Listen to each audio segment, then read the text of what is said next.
Idlib province in northern Syria is meant to be part of a buffer zone, a safe space for millions of displaced civilians. But for many, like Safa Saeed, it's been far from that. I went into the operation thinking that they were going to connect the arteries and sew them up, but I woke up and my leg was gone. It was a huge surprise, and I didn't know what to think.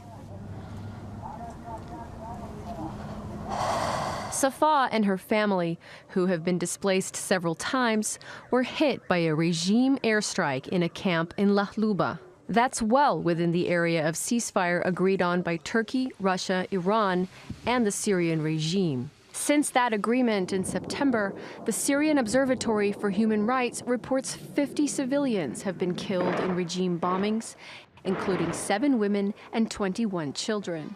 And multiple media outlets report new regime shelling and civilian casualties in the buffer zone almost daily. Safa survived the regime rocket that fell just 5 meters from her, but it destroyed her legs. When my mom came to pick me up, I told her to leave me because I couldn't move at all. So she gave up and left me there. It wasn't until the situation was safe again that they came back for me. She's been to several hospitals and still needs operations to fix her remaining leg. She says the idea of having a prosthetic leg one day gives her hope.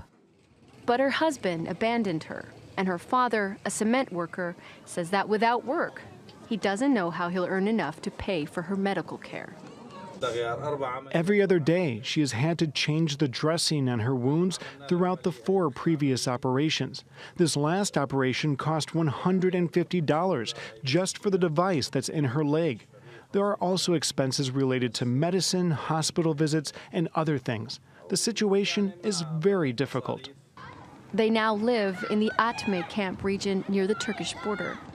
It's not getting shelled by the regime, but a cold winter and heavy floods add up to even more challenges for thousands of displaced Syrians, each weighed down like Safa with a story of struggle and loss.